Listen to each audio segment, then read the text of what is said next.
hello everyone.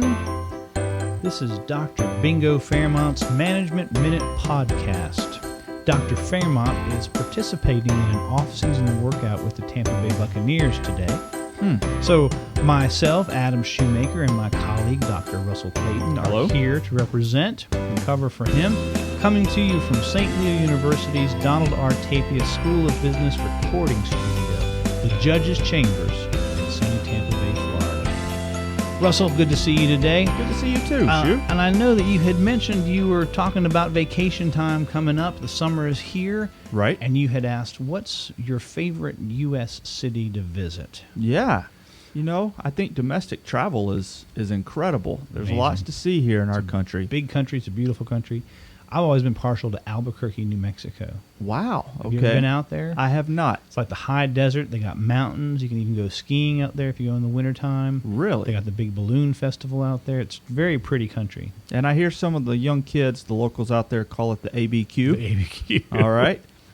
I'm going to have to go with New York City. I know that's not a very the big town. Not a very unique answer, but I love New York. I should make T-shirts that say that and sell them. I really do. I've been up there 6 or 7 times, some for work, some for fun.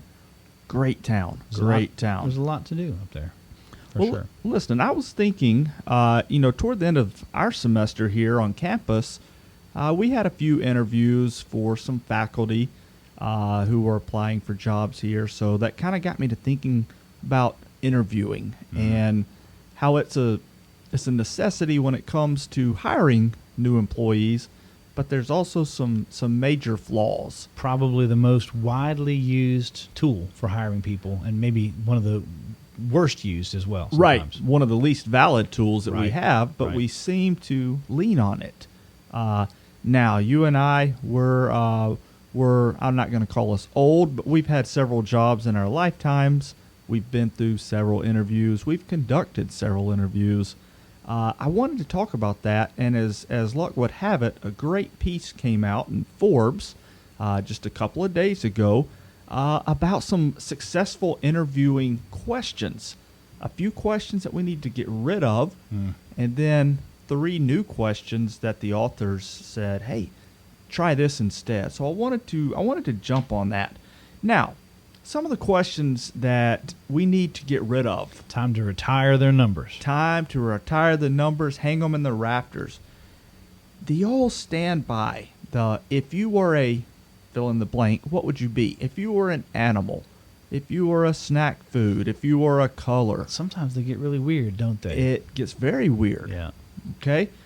What's the upside to having a question like that? You know what? I'm not sure. I guess, and I've always heard that the interviewer wants to know if you're creative and how you're going to respond under pressure to that kind of question. I don't know that it's valid for most jobs in terms of the work you're going to do, unless it's maybe marketing or something like that. Sure. Very few of us are called on to be that spontaneously creative. All right, and research tells us it's pretty pointless that question doesn't predict much. Right.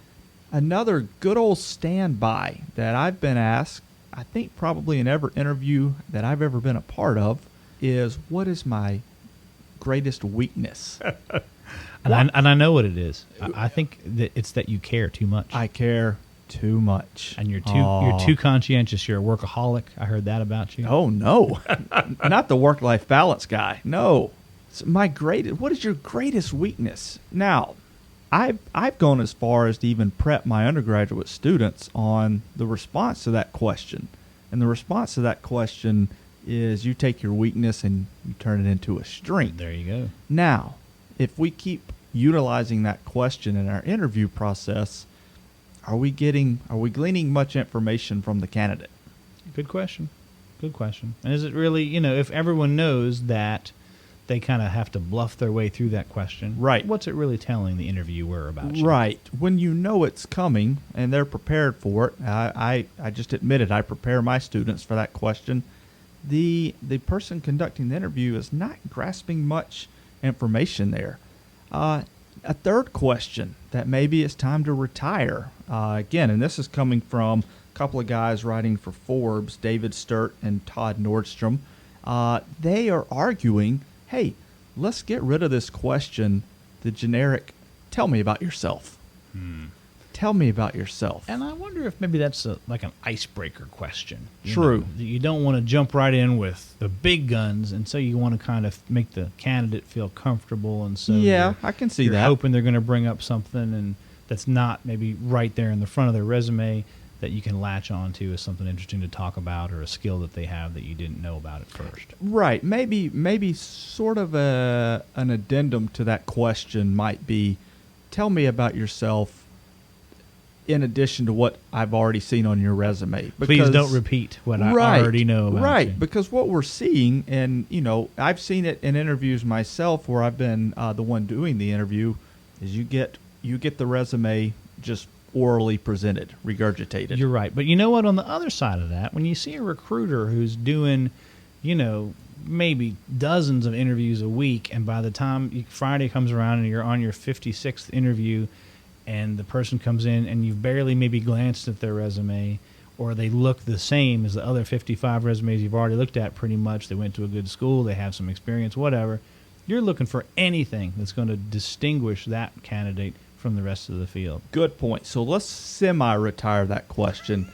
Let's call it tabling it. It's tabled. Okay. It's tabled. Or it's like a utility player. There you or go. Something like that. It might come out once in a while. The Swiss when Army needed. knife. There you go. Gotcha. There you go. Now, some of the questions that they say, all right, let's get rid of some of these old, tired questions. Let's get some new questions in there. One is, what drew you to apply for this job? Now, when I read that, I thought to myself, I don't know that that's necessarily a new question. I've used that question as I've interviewed, and I've phrased it specifically, why are you applying for this at this organization? Why this job? What can we learn from the candidate when we ask that question that maybe just the generic tell me about yourself isn't going to give us? That's a great point, and I think that's a real motivation question. Yeah. Right? So hopefully, the people that are coming to see you are qualified enough that they got past your initial screen, and right. now they're here for the interview, and really wanting to know why they want this particular job or with this particular company as opposed to any job. It gives a great sense of whether they're motivated, whether they're going to be a team player, whether they're going to deliver if they get the job. Right. And I think, we mentioned up front that interviewing is one of the least reliable tools that we have when it comes to hiring people. That said, I am never shocked by the amount of information that people will willingly give you that is essentially them self-selecting out. So you ask a question like this, what drew you to apply for this job? And the answer is, because I live half a mile down the street. There's nothing wrong with a short commute. I'm in favor of short commutes. They're never going to have transportation issues. That's right. Car broke down. Well, hey, you only live a half mile away. Right. Jog. Get here, yeah. But, that tells me that they're not necessarily, they don't care about the mission of the organization. It's not because they've heard good thing about the department. It's close. So, you know what, from the interviewee's perspective, and this might be a topic for another podcast, but right. Think about, doing your homework, having some answers to these questions, because these are good questions that you've got here. And give us another example of what you might ask instead of these old retired questions. What's a better question to ask? Sure.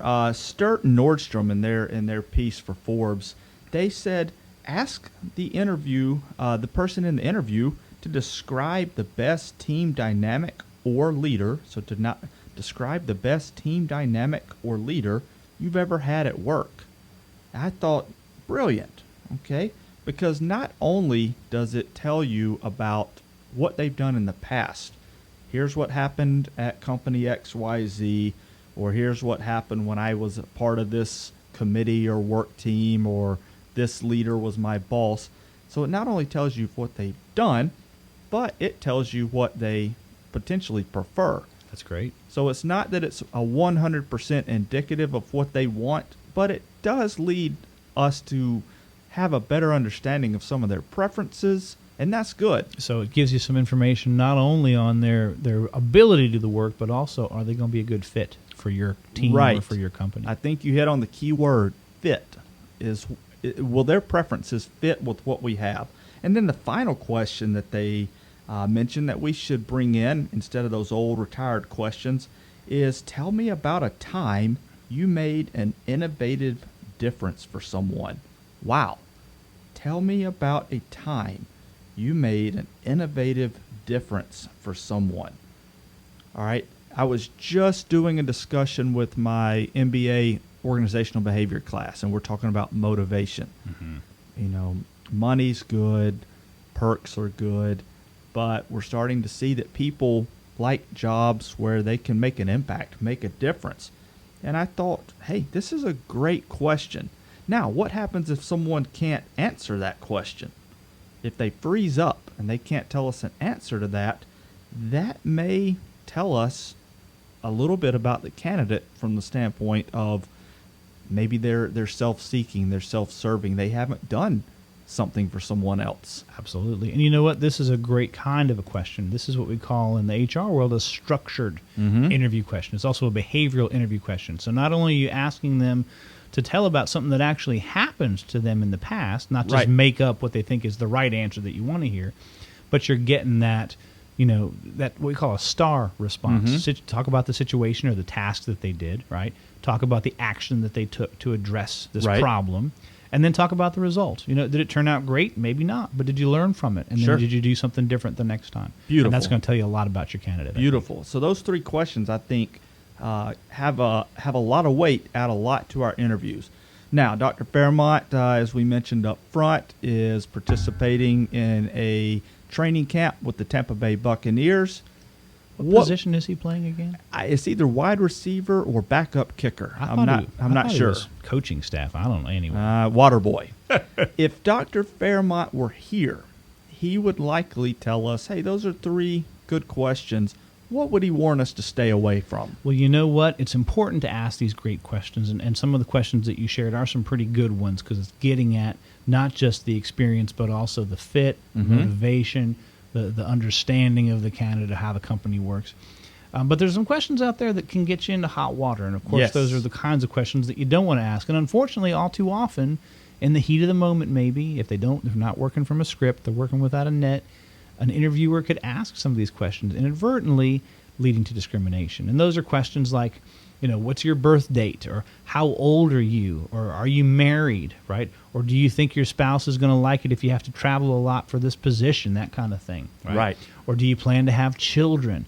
Or are you political? These are all things that are protected to some degree or another under anti-discrimination laws, whether it's Title VII of the Civil Rights Act or Americans with Disabilities Act or the Equal Pay Act or whatever. So you want to really be careful about asking these questions that are going to tell you stuff you probably don't need to know about your candidate. Right. And I think one final caveat there I think Dr. Fairmont would mention is if someone volunteers that information, you're not necessarily in hot water because they volunteered it, but as the interviewer, let's don't pursue it. Let's don't go down that trail because that's when the misconstruals can happen. The misconstruals. You heard it. You got to watch out for those because they are everywhere.